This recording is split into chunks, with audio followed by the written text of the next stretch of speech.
ꯅꯪꯁꯨꯅꯦ ꯍꯥꯏꯗꯤ ꯅꯦꯅꯦꯕꯨ ꯃꯇꯦꯡ ꯄꯥꯡꯉꯤ ꯁꯨꯃꯥꯏꯅ ꯅꯦꯅꯦꯅ ꯍꯔꯥꯎꯏ ꯁꯨꯃꯥꯏꯅ ꯅꯪꯅ ꯄꯥꯝꯃꯤꯕ ꯅꯪꯅ ꯄꯥꯏꯒꯦ ꯍꯥꯏꯅ ꯈꯜꯂꯤꯕ ꯃꯐꯝꯗꯣ ꯑꯗꯨꯋꯥꯏ ꯄꯟꯊꯨꯡꯐꯝꯗꯣ ꯍꯣꯏꯅꯦ ꯑꯩꯅ ꯄꯥꯝꯖꯔꯤꯁꯦ ꯑꯗꯨ ꯅꯃꯥꯃꯅꯤ ꯏꯁꯣꯔꯒꯤ ꯍꯥꯏꯕꯁꯦ ꯊꯧꯒꯜ ꯈꯜꯂꯒꯅꯦ ꯑꯩ ꯊꯃꯣꯏ ꯁꯦꯡꯅꯅꯦ ꯑꯩꯉꯣꯟꯗ ꯃꯇꯦꯡ ꯄꯥꯡꯅꯕ ꯀꯅꯥꯒꯨꯝꯕ ꯍꯧꯖꯤꯛ ꯏꯃꯥ ꯏꯆꯥꯗꯅꯦ ꯀꯅꯥꯒꯨꯝꯕ ꯑꯃ ꯎꯇꯨꯞ ꯑꯇꯨꯞꯇꯁꯨ ꯀꯅꯥ ꯃꯇꯦꯡ ꯄꯥꯡꯅꯕ ꯃꯤ ꯂꯩꯇꯦ ꯂꯩꯇꯦ ꯆꯨꯝꯃꯤ ꯍꯧꯖꯤꯛ ꯇꯧꯔꯤꯗꯣ ꯑꯩꯈꯣꯏ ꯆꯥꯛ ꯄꯥꯛꯊꯅ ꯍꯤꯡꯖꯔꯤꯕꯅꯤ ꯅꯦ ꯌꯥꯝ ꯅꯨꯡꯁꯤ ꯀꯣ ꯅꯍꯥꯟ ꯑꯗꯨꯅꯅꯦ ꯇꯥꯕ ꯅꯦꯅꯦꯅꯅꯦ ꯉꯁꯤ ꯅꯪꯅ ꯃꯥꯃꯛꯅꯤ ꯍꯥꯏꯅ ꯈꯜꯂꯒꯅꯦ ꯕꯣꯔ ꯄꯤꯔꯤꯁꯦ ꯍꯣꯏ ꯅꯪꯅ ꯂꯥꯝꯅꯤꯡꯕ ꯃꯐꯝꯗꯣ ꯑꯗꯨ ꯂꯥꯝꯕ ꯆꯪꯉꯣ ꯌꯥꯝ ꯑꯩ ꯌꯥꯝ ꯍꯔꯥꯎꯏꯅꯦ ꯌꯥꯝ ꯍꯔꯥꯎꯋꯦ ꯅꯨꯡꯁꯤꯅꯦ ꯏꯁꯦ ꯐꯔꯦ ꯑꯩ ꯒꯦꯁ ꯁꯤꯂꯤꯟꯗꯔ ꯄꯨꯔ ꯂꯥꯛꯑꯒꯦ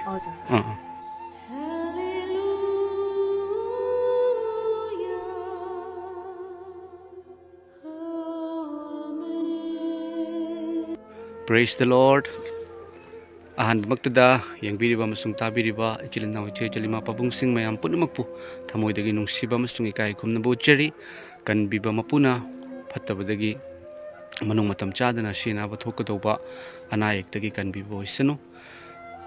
ꯃꯌꯥꯝ ꯑꯩꯈꯣꯏꯒꯤ ꯌꯨꯝꯗꯒꯤ ꯈꯔ ꯆꯠꯂꯒ ꯐꯦꯃꯤꯂꯤ ꯑꯃ ꯂꯩ. ꯏꯅꯦ ꯑꯃꯒ ꯃꯥꯒꯤ ꯃꯆꯥꯅꯨꯄꯥ ꯑꯃꯈꯛꯇꯪ ꯃꯈꯣꯏ ꯑꯅꯤ ꯈꯛꯇꯪ ꯂꯩꯕꯅꯤ. ꯑꯗꯣ ꯍꯟꯗꯛ ꯃꯌꯥꯝ ꯕ꯭ꯂꯥꯡꯀꯦꯠ ꯌꯦꯟꯕꯒꯤ ꯆꯠꯄ ꯃꯇꯝꯗ ꯏꯅꯦꯗꯨꯅ ꯃꯥꯒꯤ ꯑꯋꯥꯕ ꯋꯥꯔꯤ ꯈꯔ ꯑꯩꯉꯣꯟꯗ ꯑꯗꯨꯝ ꯁꯤꯌꯥꯔ ꯇꯧꯔꯛꯄꯅꯤ. ꯑꯩꯈꯣꯏꯒꯤ ꯒꯦꯁ ꯁꯤꯂꯤꯟꯗꯔ ꯑꯃ ꯂꯩ, ꯑꯗꯨ ꯍꯥꯟꯕ ꯉꯝꯗ꯭ꯔꯦ, ꯆꯍꯤ 1 ꯃꯈꯥꯏꯃꯨꯛ ꯁꯨꯔꯦ ꯍꯥꯏ. ꯑꯁꯨꯃꯥꯏꯅ ꯇꯧꯗꯅ ꯃꯥꯒꯤ ꯑꯋꯥꯕꯒꯤ ꯄ꯭ꯔꯣꯕ꯭ꯂꯦꯝ ꯈꯔ ꯑꯩꯉꯣꯟꯗ ꯍꯥꯏꯔꯛꯄꯗꯒꯤ ꯉꯁꯤꯁꯦ ꯃꯌꯥꯝ ꯒꯦꯁ ꯁꯤꯂꯤꯟꯗꯔꯗꯣ ꯑꯝꯇꯪ ꯆꯠꯂꯒ ꯌꯥꯔꯒꯗꯤ ꯃꯇꯦꯡ ꯄꯥꯡꯕꯤꯒꯦ, ꯑꯗꯨꯒ ꯆꯥꯅꯕꯒꯤ ꯄꯣꯠ ꯆꯩ ꯈꯔꯁꯨ ꯑꯗꯨꯝ ꯄꯤꯕꯤꯒꯦ ꯍꯥꯏꯅ ꯈꯜꯂꯤ. ꯃꯌꯥꯝ ꯍꯧꯖꯤꯛ ꯑꯝꯇꯪ ꯑꯩꯈꯣꯏꯒꯤ ꯌꯨꯝꯗ ꯆꯠꯆꯒꯦ, ꯑꯗꯨꯒ ꯀꯔꯤ ꯑꯋꯥꯠ ꯑꯄꯥꯗꯣ ꯑꯝꯇꯪ ꯍꯪꯖꯔꯛꯀꯦ. ꯃꯌꯥꯝꯗꯁꯨ ꯑꯗꯨꯝ ꯈꯔ ꯃꯇꯦꯡ ꯌꯦꯡꯍꯟꯖꯔꯛꯀꯦ. ꯃꯌꯥꯝ ꯊꯥꯒꯠꯆꯔꯤ. ꯃꯌꯥꯝ ꯑꯗꯨꯗꯤ ꯑꯝꯇꯪ ꯆꯠꯂꯒ ꯌꯦꯡꯖꯒꯦ.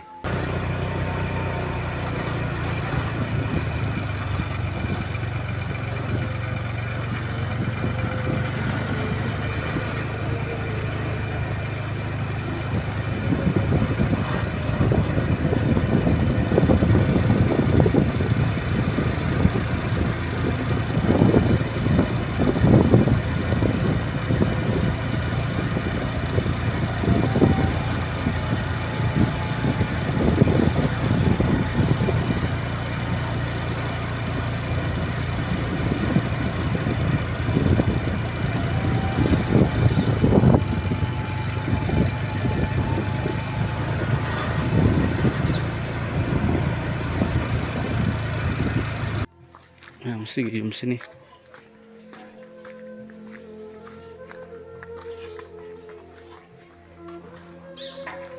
ꯏꯅꯦ,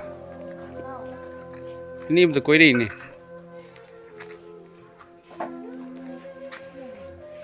ꯏꯅꯦ ꯑꯩꯅꯤꯗ, ꯗꯌꯥꯅꯟꯗꯅꯤ, ꯗꯌꯥꯅꯟ. ꯏꯅꯦ.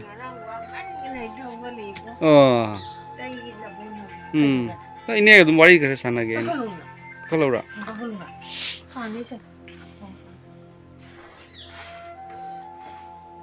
ꯌꯥꯏ. ꯋꯥꯔꯤꯗꯣ ꯀꯔꯤꯃꯥꯏꯅ ꯇꯧꯕꯅꯣ ꯇꯥꯟꯅꯁꯤꯅꯦ. ꯇꯥꯟꯅꯁꯤ. ꯏꯅꯦꯒ ꯍꯧꯖꯤꯛ ꯏꯅꯦꯒꯤ ꯑꯉꯥꯡꯁꯤ ꯈꯛꯇꯅꯤꯀꯣ ꯂꯩꯔꯤꯁꯦ? ꯑꯩꯒꯤꯕꯨꯗꯤ ꯑꯄꯣꯛꯄꯁꯦ ꯅꯨꯄꯤ ꯏꯆꯥꯅꯨꯄꯤꯕꯨꯗꯤ ꯂꯩꯅ ꯏꯝꯐꯥꯜꯗ. ꯑꯗꯨꯅ ꯏꯆꯦ ꯑꯄꯣꯛꯃꯤꯟꯅꯕ ꯏꯝꯐꯥꯜꯗ ꯂꯩꯔꯥ? ꯏꯝꯐꯥꯜꯗ. ꯏꯝꯐꯥꯜ ꯀꯔꯝꯕ ꯃꯐꯝꯗꯅꯣ? ꯏꯝꯐꯥꯜꯁꯦ ꯅꯥꯎꯔꯦꯝꯊꯣꯡ ꯍꯥꯏꯊꯔꯒ ꯎꯄꯥꯛꯊꯣꯡꯁꯨ ꯍꯥꯏ. ꯑꯗꯒꯤ ꯂꯥꯡꯒꯣꯜꯒꯤ ꯌꯧꯗ꯭ꯔꯤꯉꯩꯒꯤ. ꯏꯅꯦꯅ ꯍꯦꯛ ꯄꯣꯛꯄ ꯏꯆꯥꯅꯨꯄꯤ? ꯑꯩ ꯑꯄꯣꯛꯄꯅꯤ. ꯑꯣꯍꯣ. ꯑꯗꯣ ꯏꯅꯦꯅ ꯅꯍꯥꯟ ꯏꯅꯦꯒꯤ ꯒꯦꯁ ꯁꯤꯂꯤꯟꯗꯔꯒꯤ ꯋꯥꯔꯤ ꯍꯥꯏꯕꯗꯣ, ꯒꯦꯁ ꯁꯤꯂꯤꯟꯗꯔꯗꯣ ꯂꯩꯇ꯭ꯔꯣ ꯍꯧꯖꯤꯛ ꯏꯅꯦꯒꯤ? ꯑꯩ ꯁꯤꯂꯤꯟꯗꯔꯗꯤ ꯂꯩꯌꯦꯕ, ꯑꯍꯥꯡꯕ ꯑꯣꯏꯅ ꯂꯩꯕ, ꯍꯥꯟꯕ ꯉꯝꯗꯕ ꯑꯩꯁꯦ. ꯍꯥꯟꯕ ꯉꯝꯗꯦꯕ. ꯀꯌꯥꯝ ꯀꯨꯏꯔꯦ ꯏꯅꯦ ꯍꯥꯜꯂꯛꯇ꯭ꯔꯤꯁꯦ? ꯑꯩ ꯊꯥ 3-4 ꯁꯨꯔꯝꯃꯅꯤ. ꯊꯥ 3-4 ꯍꯦꯜꯂꯝꯃꯗ꯭ꯔꯥ? ꯒꯦꯁꯁꯤ ꯐꯥꯎꯕꯗ ꯕꯦꯔꯥ ꯇꯧꯔꯛꯄꯗ꯭ꯔꯥ ꯍꯥꯏꯅ ꯈꯜꯂꯝꯃꯤ. ꯒꯦꯁ ꯆꯨꯂꯥꯗꯣ? ꯂꯩꯔꯪꯗꯣ? ꯑꯗꯨꯅ ꯑꯩꯅ ꯑꯩꯈꯣꯏꯒꯤ ꯀꯩꯅꯣꯒꯤ ꯖꯤꯁꯨ ꯈ꯭ꯔꯤꯁꯇꯒꯤ ꯃꯤꯡꯗ ꯑꯩꯗꯤ ꯖꯤꯁꯨ ꯈ꯭ꯔꯤꯁꯇꯒꯤ ꯊꯧꯒꯜ ꯇꯧꯏ ꯌꯨꯇ꯭ꯌꯨꯕꯇꯀꯣ. ꯑꯗꯨꯒꯤ ꯃꯤꯡꯗ ꯏꯅꯦ ꯍꯣꯏꯒꯤ ꯒꯦꯁ ꯁꯤꯂꯤꯟꯗꯔꯗꯣ ꯑꯃ ꯃꯇꯦꯡ ꯄꯥꯡꯕꯤꯒꯦ. ꯑꯗꯩꯗꯤ ꯏꯅꯦ ꯍꯣꯏꯗ ꯑꯗꯨꯝ ꯑꯩꯈꯣꯏꯒꯤ ꯊꯥꯎ ꯊꯨꯝ ꯈꯔꯁꯨ ꯑꯗꯨꯝ ꯃꯇꯦꯡ ꯄꯥꯡꯕꯤꯒꯦ ꯍꯥꯏꯅ ꯂꯥꯛꯏ ꯃꯤꯅꯦ ꯑꯩꯁꯦ. ꯏꯅꯦ ꯒꯦꯁ ꯁꯤꯂꯤꯟꯗꯔ ꯑꯍꯥꯡꯕꯗꯨ ꯃꯅꯨꯡ ꯂꯩꯕ꯭ꯔꯥ? ꯂꯩꯕ꯭ꯔꯥ? ꯑꯝꯇ ꯆꯪꯕ ꯌꯥꯒꯗ꯭ꯔꯥ ꯃꯅꯨꯡꯗ? ꯌꯥꯅꯤ. ꯂꯥꯛꯑꯣ ꯆꯪꯉꯣ. ꯏꯅꯦ ꯍꯥꯟꯅ ꯆꯪꯉꯣ. ꯃꯩꯕꯨ ꯂꯥꯛꯄ꯭ꯔꯥꯅꯦ ꯅꯅꯥꯎ? ꯑꯁ ꯏꯅꯦ ꯌꯨꯝꯁꯤꯁꯨꯅꯦ ꯕꯨꯡꯉꯣ, ꯑꯩꯅꯦ ꯌꯥꯝ ꯇꯜꯂꯤꯅꯦ ꯕꯨꯡꯉꯣ. Kaisu kaideda ine akhoi Banbagine mane yaudrene tawije. Kaidabna. Kari kaidono ine akhoi di hek. Tawiju phibam je yenguna. Mani si gas chula sini ko. Si gas chula se. Sini gas cylinder natra. Ine hojik ti lerang da thongi ko. Thongi mina. Pare. Gas cylinder se ngamhanbire ge. Kaisu kaide ine kaisu kai akhoi minung tan. Sigi se gas cylinder se maine nahandagi ine na hairak bodo. Lake toroga isu dukan macam phamani ado akhoi na piramba blanket tudi jabra supa Chukri hai pamuna tham kai me pamuna thamira ta jabra ne hoi dudi phara ine ne ai phone ta urage keno do samba budo ta uraga blanket keno se akhoi gi gas cylinder se matam hanu budi ta uraga go gaina kalok numi kyan noina le chumi hajalaga ai phata bodu dun ta anna aigine ne haisine nang nungsi mak nungsi ne na isibana bisinga launi isin ta nang ta kisine na haibu nangine mai mem da disalu re isaru re da aigum da disa han bedo han ninga kada ai condition ji jangan ning te agra ise ai sorna lambi soidna silak po oisan noine ado ai smai torage ine gas cylinder do ahan bedo an puraga aman ba sidum kai hakol ga dum puraga ai pura lage gas cylinder nang sune aji ne mating bangi sumana ne na garau sumana nang ju nang na pami ba nang na pai ga ina ma khalli bam phom do adai pon thum do hoi ne aina pamjari se ishwar gi thougal khangna ne ai thamo iseng na ne ai ngona mating bang na kana ko hajik ima isa da ne kana umma mu utuk atuk do kana mating bang na leite chumi me ko ja pa kana ne yam nusi ni nan ta ne ngasi nang na ma ni na khala ka ne bol pisa nang na phangi nang na lam ning adu lam jo yam harau ini yam nusi ni se pare gas cylinder pur lage mayam yam nusi ni se dawa bagi punsi se mi ba se amana amagi mateng ha se kwaidagi mathau ni mayam gas cylinder do pura lage tagi thau do tom ko एक litre तुम लगे को जिरुम केनो दो मा पिरो मागी केनो दो मा क्रेम क्या पिरी जे चनी का कुन पर दी केनो दी मसोई डाल दी केजी 90 पर मपर टाइम पान केजी नि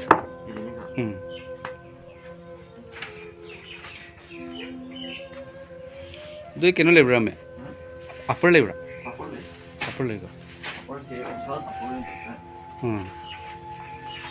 अपाक बुद्रा से हाउ नि से क्या ना सर 50 हम से पापड़ से हाउ नि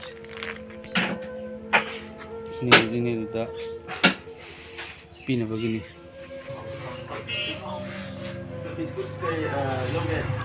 biscuit ama kada ma nupa macha ma khalai bido cha jan begini cha ga sum thakpa ya bane tu stone perfect makan lai 100 gram 200 gram 200 gram lebra amana 200 gram na hoi ma'am चा नुंग सु थकना बगी कोई की everyday दो क्या ताइदा 120 तानी को पर दो मग पिबिरो तो चामना ले को फबा रोज कांती चा सु दुम चा थकना बगी रोज कांती जरा तन पे केम जावे को गुड डे या क्या हो रे हिसाब से 150 ले रहा हाउ 150 ले का 1990 ले ना 90 ni 180 paparna sila paparna rupa yang khai le rहा nangkhai ko jirum na chani ka chani kun good day pa kun thama nga adi ros kan di kun thama nga lesina 120 pulla kya hoiba punna 790 790 lena dudi lupa lising ama katanga lawthoke ko dudi ina nonda kapuk tu se lising ama ga Canipan ka bajai ko perfect kapal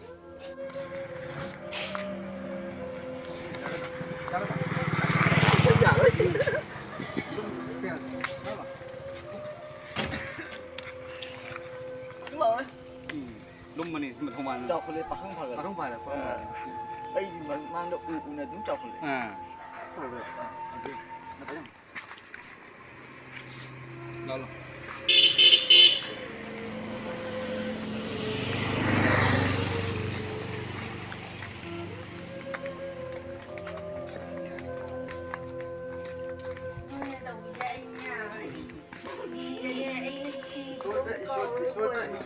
ꯃꯈꯣꯏ ꯃꯌꯥꯝ ꯁꯨꯃꯥꯏꯅ ꯃꯇꯦꯡ ꯇꯧꯕ ꯉꯝꯕ ꯑꯣꯏꯗꯦ Mana pusing? Ini mana pusing ada thougal. Puselaga panjala. Puselaga tak padan tu cek terus. Mai tala kana. Mai ye mang.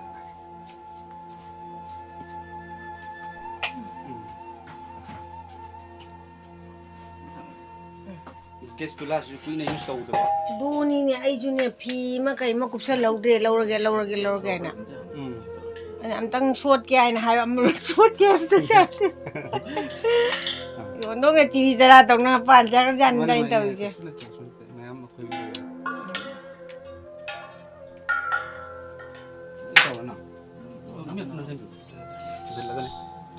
Asau asang masa ke thabak tau sing ni na.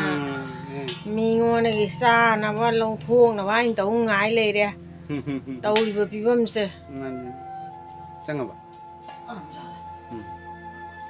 Kano ji bu phulam ga dar khang de ni na chu khala jong cho lai tar ga do ka main torom de hang de. Ada thougal thougal. So ne pati khara du khara ta jo na ba ichin ja ki alu wa to na ba hona ba de ne. Lu ngam ti ba. Kena tu propo tu pusat. Itu sa sa kun dang lu ni. Jangan ini. Atra wan do thori ni Itu kuasa ko tu. Kena tu. Kuasa ba jang ma sa ba. itu pati yang sa de kai Ini se. Ini ni. Pom ini pom se ini dah. Sigi se jerum se trema ini lagi ko. Dua lagi segala se. Mosori se. Noi na main to ge ka main to. Ne aigi ne. Aigi YouTube channel dagi su ishwar gi mingda semi ko duga gi ni kama sigi se mosori se kaino ma lei ne kg ani ni kamra kg ani ma le thau se ma lei re ini chan tha swai ni nang wa khan je kari da no ni nang na thadara ga ni da mating pangi che ai jam kap ni harau ban gi nai ai gi se asmai to gi se ine dai hai ai ni sine wala pade wala ni ne wata ba ngam kya ba isu ta le ko mane ni alum tu to ngam pi ai pu si him jari ni ba du nang nang ji to re chu bu ji ga ne harau ni kap ni ba ai to se asmai to ini da ai hai ge ba ni aina ne aina YouTube ta khambai ne YouTube ta Jesu Christa maming tarwa Jesu Christa gi aina magi matam da magi matang da Bible gi wahai aina phungdu ye phungdok pasigi YouTube ta gi su paisa changai aduga gi koi thaja bai chil naw khara lei Manipur gi su moina su ngam khara mateng pangak padagi koina aduga Jesu Christa sina ne mana mathau ta ba lairaba singda mateng pangu adugi nangi leiba du general ga chaminau haibagi wahai se yawi asigi sina ne kamra ishorgi wahai du injaraga aduga Jesu Christa na ine koi gi sarga da lan paisalu haina hai ekoi tebang pan ba ngasi paisa tanari dana adubu siba loi bada loi chaki doimi puroi adubu ekoina siraga leiruga da mafam sarga haise heaven haise asiga ekoina thamoi da pothana leinuba gi dumta sarga gi lan haise ngasi ine oi da ekoina mating pangjo bise asiga ine na ekoi da nusibiba adudo asilan ne ba sarga gi mani ba koi ne lai ba singsi akoi jam khaninge ba tawninge ba ko do tawning ne na ka dawni ai ngamna ba alu marak to marak to hai bu chi ga na nangun khai do ba ngamdi mani ina ko na ma dei thamo do pakte chumi ne ai ne hai ga dawdi ai ma se akhoi gi ishwar gi mating de gi mayam na to mating de gi muk akhoi na mating amuk lak ne ba nang na ek taw ganu nang na sa na su ji ne palon taw dana nang na pam ba mafam do adu pantung bum do jong no ba taw biu na de tek ta bo ni oi da koi nang na ngasi taw rei sia pen mana sige na pen ni ngai leitre tawrakini ini gi yum su ure eti kam ta kapuse mayam ini gi yum se yeng bio i mamang da koi yam nak na lere ga su ki su thawak ma dukan macham taw ni na matam khang da mai su padana khang de ma pam da kuin le nu ni ko aduni do ini gi siga mating pang da ba mayam leire mayam yum se tin se khara samjan bi ba yari do gi ini gi siga dum di ma khung gai loi tat na lai mi ne taw se ꯑꯗꯨꯅꯦ ꯏꯅꯦ ꯎꯄꯥꯏ ꯉꯁꯤ ꯂꯩꯇꯕ ꯑꯩꯈꯣꯏꯅ ꯏꯅꯦꯗ ꯄꯤꯖꯔꯤꯁꯦ ꯑꯁꯤꯒꯤ ꯍꯦꯟꯅ ꯄꯤꯔꯛꯈꯤꯒꯅꯤ ꯏꯅꯦ ꯍꯣꯏꯗ ꯑꯩꯈꯣꯏꯅ ꯎꯠꯅꯤꯡꯕꯁꯦ ꯏꯅꯦ ꯍꯣꯏꯒꯤꯗꯃꯛꯇ ꯑꯩꯈꯣꯏ ꯃꯌꯥꯝ ꯑꯃ ꯂꯩ ꯀꯣ ꯄꯩꯁꯥ ꯌꯥꯝꯅ ꯄꯥꯏꯖꯗ꯭ꯔꯒꯁꯨ ꯏꯅꯦ ꯈꯖꯤꯛ ꯂꯩꯖꯕꯗꯒꯤ ꯃꯇꯦꯡ ꯄꯥꯡꯕꯁꯤꯅ ꯍꯦꯟꯅ ꯍꯔꯥꯎꯏ ꯏꯁꯣꯔꯅꯁꯨ ꯀꯣ ꯑꯗꯨꯒ ꯖꯤꯁꯨ ꯈ꯭ꯔꯤꯁꯇꯒꯤ ꯃꯍꯥꯛꯀꯤ ꯋꯥꯍꯩꯁꯦ ꯏꯅꯦ ꯍꯣꯏꯗ ꯀꯩꯁꯨꯝ ꯇꯧꯕꯤꯒꯅꯨ ꯀꯣ ꯏꯅꯦꯒꯤ ꯑꯋꯥꯕ ꯄꯨꯝꯅꯃꯛꯇ ꯏꯁꯣꯔꯅ ꯑꯩꯒꯤ ꯏꯄꯥ ꯏꯕꯨꯡꯗꯣ ꯑꯩꯅ ꯊꯥꯅꯗꯕꯗꯤ ꯅꯪ ꯅꯠꯇꯕ ꯑꯗꯣ ꯏꯄꯥ ꯏꯃꯥꯅ ꯃꯐꯝ ꯑꯃꯗꯨꯒ ꯆꯠꯈꯤꯕꯅꯤꯅ ꯑꯩꯁꯨ ꯃꯐꯝꯗꯨꯒ ꯆꯠꯅꯤꯡꯕꯅꯤꯅ ꯍꯥꯏꯗꯤ ꯑꯁꯣꯝꯒꯤ ꯏꯁꯣꯔꯗꯨꯁꯨ ꯑꯩ ꯃꯥ ꯅꯨꯡꯁꯤꯗꯕ ꯅꯠꯇꯦ ꯀꯤꯖꯗꯕ ꯅꯠꯇꯦ ꯑꯩ ꯊꯥꯒꯠꯆꯩ ꯅꯨꯡꯁꯤꯖꯩ ꯀꯣ ꯑꯗꯣ ꯑꯩꯈꯣꯏ ꯃꯩꯇꯩꯒꯤꯗꯤ ꯃꯌꯥꯝ ꯌꯥꯝꯕꯅꯤꯅ ꯀꯔꯝꯕꯗ ꯆꯠꯇꯣꯏꯅꯣ ꯈꯪꯗꯦꯕ ꯅꯠꯇ꯭ꯔꯅꯦ ꯑꯩ ꯉꯥꯡꯖ ꯑꯗꯨꯅꯦ ꯏꯅꯦ ꯏꯅꯦꯗ ꯋꯥꯛꯇꯪ ꯍꯥꯏꯖꯒꯦꯕ ꯑꯁꯤꯒꯤ ꯂꯥꯏꯔꯤꯛꯁꯦ ꯑꯁꯤꯒꯤ ꯂꯥꯏꯔꯤꯛꯁꯦ ꯖꯁ ꯏꯅꯦꯅ ꯄꯥꯕꯤꯌꯨꯀꯣ ꯂꯥꯏꯔꯤꯛꯁꯦ ꯀꯩꯁꯨꯝ ꯐꯠꯇꯕ ꯅꯠꯇꯦ ꯏꯁꯣꯔꯒꯤ ꯋꯥꯍꯩꯅꯤꯒꯨꯝꯕ ꯑꯁꯤꯒꯤ ꯄꯥꯕꯤꯌꯨ ꯑꯗꯨꯒ ꯏꯅꯦ ꯑꯣꯏꯅ ꯂꯩꯕ ꯃꯐꯝꯗꯅꯦ ꯏꯅꯦ ꯍꯣꯏꯒꯤ ꯀꯣꯛꯂꯣꯝ ꯊꯪꯕ ꯇꯨꯝꯕꯗꯣ ꯑꯗꯨꯒꯤ ꯃꯀꯣꯛꯇ ꯊꯝꯕꯤꯌꯨ ꯑꯁꯤꯒꯤꯁꯤꯅ ꯀꯩꯅꯣ ꯍꯥꯏꯕ ꯃꯇꯝꯗ ꯐꯠꯇꯕ ꯚꯨꯠ ꯄ꯭ꯔꯦꯠ ꯑꯃ ꯍꯩꯀꯥꯞ ꯖꯩꯀꯥꯞ ꯖꯥꯗꯨ ꯃꯟꯇꯔꯁꯦ ꯊꯕꯛ ꯇꯧꯁꯟꯕ ꯀꯥꯏ ꯂꯩꯕꯁꯦ ꯁꯤ ꯑꯝꯇ ꯆꯪꯉꯝꯃꯣꯏ ꯑꯁꯤꯒꯤꯁꯦ ꯏꯁꯣꯔꯒꯤ ꯋꯥꯍꯩꯅꯦꯕ ꯏꯅꯦ ꯈꯪꯕ ꯕꯥꯏꯕꯜ ꯍꯣꯂꯤ ꯕꯥꯏꯕꯜ ꯍꯥꯏꯕꯁꯤ ꯋꯥꯔꯜꯗ ꯄ꯭ꯔꯤꯊꯤꯕꯤꯅ ꯄꯥꯅꯔꯤꯕ ꯂꯥꯏꯔꯤꯛꯅꯤ ꯃꯐꯝ ꯄꯨꯝꯅꯃꯛꯇ ꯑꯗꯨꯅ ꯑꯁꯤꯒꯤꯁꯦ ꯏꯅꯦ ꯑꯣꯏꯅ ꯊꯝꯕꯤꯌꯨ ꯑꯗꯨꯒ ꯉꯁꯤ ꯑꯩꯈꯣꯏꯅ ꯃꯇꯦꯡ ꯄꯥꯡꯖꯔꯤꯁꯦ ꯑꯩꯈꯣꯏꯅ ꯅꯠꯇꯦ ꯑꯩꯅ ꯄꯥꯡꯖꯔꯤꯁꯦ ꯑꯩꯈꯣꯏꯒꯤ ꯑꯣꯖꯥꯁꯤꯡ ꯈꯔꯒꯤ ꯃꯇꯦꯡꯗꯒꯤ ꯏꯅꯦ ꯍꯣꯏꯒꯤ ꯏꯃꯨꯡ ꯃꯁꯤꯗꯒꯤ ꯏꯁꯣꯔꯒꯤ ꯕ꯭ꯂꯦꯁꯤꯡꯗꯣ ꯏꯁꯣꯔꯒꯤ ꯅꯨꯡꯁꯤꯕꯗꯣ ꯏꯅꯦ ꯍꯣꯏꯗ ꯂꯥꯛꯄ ꯍꯧꯔꯦ ꯏꯅꯦ ꯈꯪꯕ ꯍꯥꯏꯁꯦ ꯀꯌꯥꯝ ꯂꯥꯛꯀꯦ ꯌꯦꯡꯕꯤꯌꯨꯕ ꯑꯁꯤꯒꯤ ꯂꯥꯏꯔꯤꯛꯁꯦ ꯃꯩꯇꯩꯂꯣꯟ ꯄꯥꯕ ꯊꯣꯛꯏꯀꯣꯏꯅꯦ ꯊꯣꯛꯏ ꯅꯠꯇ꯭ꯔꯥ ꯑꯗꯨꯝ ꯃꯇꯦꯡ ꯄꯥꯕꯗꯨ ꯅꯣꯡꯃꯒꯤꯅꯦ ꯈꯔ ꯁꯤꯗ ꯖꯤꯁꯨ ꯈ꯭ꯔꯤꯁꯇꯅ ꯂꯩꯔꯤꯉꯩ ꯃꯇꯝꯗ ꯃꯃꯤꯠ ꯇꯥꯡꯕ ꯎꯍꯜꯂꯝꯕ ꯃꯈꯣꯡ ꯇꯦꯛꯄ ꯆꯠꯍꯟꯕ ꯑꯁꯤꯕ ꯃꯤ ꯍꯤꯡꯍꯜꯍꯟꯕ ꯁꯤꯒꯤ ꯋꯥꯔꯤ ꯉꯥꯛꯇꯅꯤ ꯈꯪꯕ꯭ꯔꯥ ꯑꯗꯨꯝ ꯄꯥꯕꯤꯌꯨ ꯐꯠꯇꯕꯒꯤ ꯄꯥꯡꯒꯜ ꯑꯃꯁꯨ ꯆꯪꯗꯕ ꯑꯣꯏꯁꯅꯨ ꯀꯣꯏꯅꯦ ꯑꯩꯅ ꯊꯝꯖꯒꯦ ꯀꯣꯏꯅꯦ ꯑꯗꯨꯒ ꯏꯅꯦꯗ ꯑꯩꯒꯤ ꯃꯥꯏꯀꯩꯗꯒꯤ ꯂꯨꯄꯥ 1,000 ꯈꯛꯇꯪ ꯇꯧꯔꯅꯨ ꯑꯩ ꯑꯗꯨ ꯇꯧꯔꯅꯨ ꯌꯥꯔꯦ ꯃꯇꯨꯡ ꯑꯩꯅ ꯌꯥꯝ ꯅꯨꯡꯁꯤ ꯍꯥꯏꯅ ꯄꯤꯕꯅꯤ ꯁꯤꯅꯦ ꯑꯩꯁꯨ ꯑꯁꯤꯒꯤ ꯍꯦꯟꯅꯅꯦ ꯍꯔꯥꯎꯅꯤꯡꯉꯥꯏ ꯂꯩꯇꯦ ꯆꯣ ꯅꯪ ꯑꯗꯨꯅ ꯅꯪ ꯑꯇꯩ ꯀ꯭ꯔꯣꯁ ꯇꯧꯔꯣ ꯑꯁꯤꯅ ꯑꯩ ꯄꯦꯟꯕ ꯑꯣꯏꯔꯦ ꯑꯩꯅꯅꯦ ꯁꯤ ꯂꯧꯁꯜꯂꯣ ꯇꯝꯈ꯭ꯔꯕ ꯅꯪꯉꯣꯟꯗ ꯄꯤꯒꯅꯤ ꯑꯩꯁꯨ ꯑꯗꯨꯝ ꯄꯦꯟꯖꯔꯒꯦ ꯅꯪ ꯑꯗꯨ ꯃꯇꯨꯡꯒꯤ ꯑꯃꯨꯛ ꯈꯜꯂꯨꯔꯣ ꯆꯠꯂꯣꯕ ꯌꯥꯔꯦ ꯆꯠꯂꯣ ꯅꯪ ꯌꯥꯔꯦ ꯆꯠꯂꯣ ꯅꯪ ꯑꯉꯥꯡꯁꯤꯡꯁꯨ ꯃꯌꯥꯝ ꯑꯃ ꯂꯩ ꯅꯪ ꯑꯁ ꯅꯪ ꯑꯗꯨꯃꯥꯏꯅ ꯇꯧꯒꯅꯨ ꯑꯋꯥꯠꯄ ꯂꯩꯕꯤꯒꯅꯨ ꯏꯅꯦꯁꯨ ꯈꯔ ꯑꯩꯒꯤꯗꯃꯛꯇꯁꯨ ꯏꯁꯣꯔꯗ ꯍꯥꯏꯖꯕꯤꯌꯨꯀꯣ ꯏꯅꯦ ꯅꯪꯅ ꯅꯤꯡꯕ ꯄꯨꯝꯅꯃꯛ ꯊꯨꯡꯉꯨꯀꯣ ꯏꯕꯨꯡꯉꯣ ꯑꯩꯅꯦꯅꯦꯁꯨꯅꯦ ꯍꯔꯥꯎꯕ ꯍꯥꯏꯕꯨ ꯑꯩꯅꯦ ꯇꯧꯐꯝ ꯈꯪꯗꯖꯥꯠꯅꯤꯀꯣ ꯑꯩ ꯇꯧꯔꯤꯁꯦ ꯑꯩꯈꯣꯏ ꯑꯃꯅ ꯑꯃꯒꯤ ꯃꯇꯦꯡ ꯃꯊꯧ ꯇꯥꯏꯅꯦ ꯈ꯭ꯋꯥꯏꯗꯒꯤ ꯂꯨꯕꯁꯦ ꯃꯇꯦꯡꯁꯦ ꯃꯥꯅꯤ ꯑꯗꯨꯒ ꯏꯅꯦꯒꯤ ꯑꯉꯥꯡꯁꯤꯁꯨ ꯍꯌꯦꯡ ꯆꯥꯎꯔꯒ ꯑꯆꯧꯕ ꯊꯕꯛ ꯑꯃ ꯇꯧꯕꯁꯨ ꯑꯣꯏꯍꯟꯕꯤꯁꯅꯨ ꯏꯁꯣꯔꯅ ꯀꯣꯏꯅꯦ ꯏꯁꯣꯔ ꯍꯥꯏꯕꯁꯤꯗꯤ ꯑꯩꯈꯣꯏꯕꯨ ꯀꯟꯕꯤꯒꯅꯤ ꯅꯠꯇ꯭ꯔꯥ ꯐꯔꯦ ꯏꯅꯦ ꯆꯠꯂꯨꯈꯤꯒꯦ ꯈꯔꯅꯤꯁꯤꯒ ꯑꯃꯨꯛꯁꯨ ꯃꯇꯦꯡ ꯄꯥꯡꯒꯅꯤ ꯏꯅꯦꯁꯤꯒ ꯂꯥꯛꯀꯅꯤ ꯑꯗꯨꯒ ꯌꯦꯡꯕꯤꯔꯤꯕ ꯊꯥꯖꯔꯕ ꯕꯤꯂꯤꯚꯔꯁꯤꯡ ꯑꯗꯨꯒ ꯃꯌꯥꯝꯅꯁꯨ ꯏꯅꯦ ꯍꯣꯏꯁꯤꯗ ꯑꯗꯨꯒ ꯑꯋꯥꯕ ꯏꯃꯨꯡ ꯀꯌా ꯑꯃꯁꯨ ꯂꯩꯔꯤ ꯑꯁꯤꯗ ꯑꯩꯅ ꯃꯇꯦꯡ ꯄꯥꯡꯖꯕꯁꯤꯗ ꯑꯗꯣꯝꯅꯁꯨ ꯃꯇꯦꯡ ꯇꯧꯔꯒ ꯈꯔ ꯆꯥꯎꯅ ꯃꯇꯦꯡ ꯄꯥꯡꯕ ꯉꯝꯅꯕ ꯃꯌꯥꯝꯅꯁꯨ ꯃꯇꯦꯡ ꯄꯥꯡꯕꯤꯌꯨ ꯍꯥꯏꯗꯨꯅ ꯍꯥꯏꯖꯒꯦ ꯏꯅꯦ ꯑꯗꯨꯅ ꯃꯇꯦꯡ ꯄꯥꯡꯖꯔꯕ ꯃꯇꯝꯗ ꯏꯅꯦ ꯑꯗꯨꯅ ꯍꯥꯏꯕꯤꯔꯛꯄꯅꯤ ꯃꯗꯨꯗꯤ ꯅꯪꯒꯤ ꯅꯃꯥ ꯑꯃꯒꯨꯝꯅ ꯍꯥꯏꯔꯤꯕꯅꯤ ꯅꯪꯅ ꯈꯟꯖꯔꯤꯕ ꯑꯁꯥꯗꯣ ꯊꯨꯡꯕ ꯑꯣꯏꯖꯧ ꯍꯥꯏꯗꯨꯅ ꯑꯩꯉꯣꯟꯗ ꯕꯣꯔ ꯄꯤꯕꯤꯔꯛꯏ ꯃꯌꯥꯝ ꯍꯜꯂꯦꯂꯨꯌꯥ ꯌꯥꯝ ꯊꯥꯒꯠꯆꯩ ꯃꯌꯥꯝ ꯃꯤ ꯀꯅꯥꯒꯨꯝꯕ ꯑꯃꯒꯤ ꯃꯊꯧ ꯇꯥꯔꯕ ꯋꯥꯔꯕ ꯑꯃꯒꯤ ꯃꯇꯦꯡ ꯄꯥꯡꯕ ꯃꯇꯝꯗ ꯐꯪꯉꯤꯕ ꯅꯨꯡꯉꯥꯏꯕꯁꯦ ꯏꯪꯊꯕꯁꯦ ꯃꯁꯤ ꯑꯇꯩ ꯑꯃꯠꯇꯗ ꯂꯩꯇꯦ ꯑꯃꯁꯨꯡ ꯃꯁꯤ ꯏꯁꯣꯔꯒꯤ ꯂꯩꯁꯦꯝꯕꯤꯕ ꯃꯄꯨꯒꯤ ꯃꯍꯥꯛꯀꯤ ꯊꯕꯛꯅꯤ ꯃꯍꯥꯛꯀꯤ ꯑꯅꯤꯡꯕꯅꯤ ꯃꯌꯥꯝ ꯑꯩꯗꯤ ꯄꯩꯁꯥꯁꯨ ꯂꯩꯖꯗꯦ ꯌꯥꯝꯅꯁꯨ ꯂꯩꯖꯕ ꯅꯠꯇꯦ ꯑꯗꯨꯕꯨ ꯂꯩꯖꯕ ꯈꯔꯗꯒꯤ ꯑꯩꯈꯣꯏꯅ ꯃꯇꯦꯡ ꯄꯥꯡꯕꯁꯦ ꯑꯩꯒꯤ ꯊꯃꯣꯏꯗ ꯂꯩꯖꯕꯒꯤ ꯃꯔꯝꯅ ꯑꯩꯅ ꯃꯇꯦꯡ ꯄꯥꯡꯖꯕꯅꯤ ꯑꯃꯁꯨꯡ ꯃꯌꯥꯝ ꯏꯅꯦ ꯑꯗꯨꯅ ꯅꯪꯅ ꯈꯟꯖꯔꯤꯕ ꯑꯁꯥꯗꯣ ꯊꯨꯡꯕ ꯑꯣꯏꯖꯧ ꯅꯪꯒꯤ ꯄꯟꯊꯨꯡꯗꯣ ꯊꯨꯡꯕ ꯑꯣꯏꯖꯧ ꯍꯥꯏꯔꯛꯄ ꯃꯇꯝꯗ ꯑꯩꯅ ꯈꯟꯈꯤꯕꯗꯤ ꯂꯣꯝꯕ ꯅꯥꯏꯗꯕ ꯂꯩꯁꯦꯝꯕꯤꯌꯨ ꯃꯄꯨꯒꯤ ꯂꯩꯀꯣꯜꯗ ꯍꯦꯚꯟꯗ ꯏꯪꯊꯅ ꯊꯥꯒꯠꯆꯔꯤ ꯍꯜꯂꯦꯂꯨꯌꯥ ꯍꯥꯏꯗꯨꯅ ꯃꯤꯠꯇꯒꯤ ꯄꯤ ꯇꯥꯕ ꯌꯥꯗ꯭ꯔꯕ ꯁꯦꯠꯅ ꯈꯥꯏꯅꯕ ꯂꯩꯇ꯭ꯔꯕ ꯑꯅꯥ ꯑꯌꯦꯛ ꯌꯥꯎꯗ꯭ꯔꯕ ꯈꯠꯅꯕ ꯃꯤꯍꯤꯡꯆꯥ ꯌꯦꯡꯊꯤꯅꯕ ꯂꯩꯇꯅ ꯊꯥꯒꯠꯆꯔꯤ ꯍꯥꯏꯗꯨꯅ ꯂꯩꯔꯒꯗꯧꯔꯤꯕ ꯍꯥꯏꯔꯤꯕ ꯁꯔꯒꯗ ꯏꯪꯊꯅ ꯂꯩꯕꯁꯦ ꯑꯩꯒꯤ ꯑꯄꯥꯝꯕꯅꯤ ꯑꯃꯁꯨꯡ ꯏꯅꯦꯗꯨꯅ ꯍꯥꯏꯕꯤꯔꯛꯄꯗꯨꯗ ꯏꯄꯥꯅ ꯇꯥꯕꯤꯔꯦ ꯍꯥꯏꯗꯨꯅ ꯑꯩꯒꯤ ꯊꯃꯣꯏꯗ ꯐꯥꯎꯖꯩ ꯑꯃꯁꯨꯡ ꯃꯁꯤꯒꯤ ꯋꯥꯈꯜꯁꯦ ꯈꯜꯂꯛꯄ ꯃꯇꯝꯗ ꯑꯩꯒꯤ ꯅꯨꯡꯁꯤꯕ ꯑꯩꯒꯤ ꯅꯨꯄꯤ ꯑꯩꯒꯤ ꯏꯆꯥꯁꯤꯡ ꯅꯤꯡꯁꯤꯡꯖꯔꯦ ꯑꯩꯒꯤ ꯑꯣꯖꯥꯁꯤꯡ ꯑꯣꯖꯥ ꯔꯣꯖꯦꯁ ꯑꯣꯖꯥ ꯅꯣꯍꯥ ꯑꯗꯨꯒꯤꯗꯤ ꯏꯆꯦ ꯄ꯭ꯔꯦꯃꯤꯂꯥ ꯑꯗꯨꯒꯤꯗꯤ ꯏꯆꯦꯁꯤꯡ ꯏꯆꯤꯜ ꯏꯅꯥꯎ ꯏꯃꯥ ꯄꯥꯕꯨꯡꯁꯤꯡ ꯀꯌꯥ ꯑꯃ ꯅꯤꯡꯁꯤꯡꯖꯔꯦ ꯃꯗꯨꯗꯤ ꯑꯩꯈꯣꯏꯁꯨ ꯂꯣꯝꯕ ꯅꯥꯏꯗꯅ ꯁꯔꯒꯗ ꯑꯩꯈꯣꯏꯁꯨ ꯂꯩꯖꯅꯤꯡꯉꯤ ꯍꯥꯏꯕꯁꯦ ꯐꯥꯎꯖꯩ ꯑꯃꯁꯨꯡ ꯑꯩꯒꯤ ꯀꯩꯔꯣꯜ ꯂꯩꯀꯥꯏ ꯑꯩꯒꯤ ꯁꯥꯒꯩ ꯅꯥꯇꯩ ꯇꯥꯏꯕꯪ ꯃꯥꯂꯦꯝꯗ ꯂꯩꯔꯤꯕ ꯄꯨꯝꯅꯃꯛꯄꯨ Jesu Christagi thougal blessing lomba naidaba sargada akhoi ingthana leibasini adubu hell norok khamnung leibak haiba maigi shaitan gi pangal dagi akhoi bu kanbiba oisanu haiduna aina khanjarakpani masimak thunganbiba oisanu yam nungsi yam thagachari aigi thamoida faujarakbadagi ine duda ipana fawan birakpani mase aduga mayam mateng pangbase migi awaba taraba magi mateng pangba matamda sukki matik nungaiba fause मैखोगी माइथोंग ममोन मिनोक अदो अदुगी ममोन मिनोक तो अइने यामना खौरांग जबने अइदी पैसासु लेजब नते ma'am fast food दुकान मसा म फमजे अमसुंग YouTube तगी पैसा खरा खरा दुम लाइ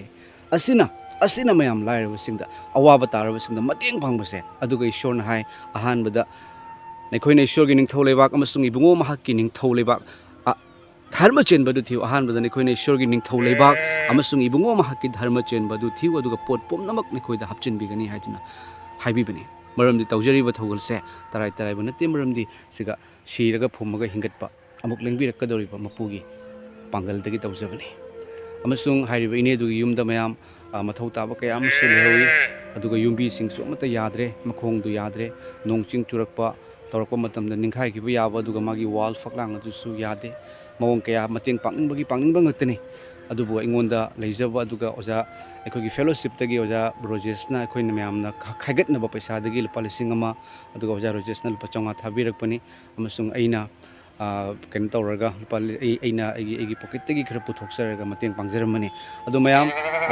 अखोइ इने अदुगी युमदा हेन्ना मतेंग पांगनिंबगी वाखलसे अइंगोंदा लेरि मरम अदुना यंगबिरिबा थाजरबा हुजिक्ति मणिपुरदा नेट से बन ओइबनसु मयाम पुनमक यौबा ngamdre अदुबु इपागी थबक्ता इपागी thougalda thawai yaujaba sargada lan paiba haibado mayam aduga yumlonabasingbu nasamakkumna nungsiu haibado adugi wahai adugi thabak aduni mayam aikoina ipana tawhanbiribase maramdi ipana aikoibu lomba naidaba sargada harauna lan leiba mafamda pukningsu leitana leibani haibado leitana leinabagi damakta harauna leinabagi damakta ipana tawhanbibani maram aduna ini adugi awabada hena mateng pangjeningi yengbiriba thajaraba chilnau che chilima pabungsing ini adugi damakta mateng pangbiu magi yumda amuk chatlaga yamna mateng pangbagi wakalse nahona leiri thagachari mayam sini yam nungsiba ini adugi wahaido nangna khanjariba do thungjabo oiro nangi nama amagumna hairibani hallelujah masini thagachari mayam aduga te yum ke asu leiri aina khangbada hairiba yum sida singda su chatlaga ai mateng pangjagani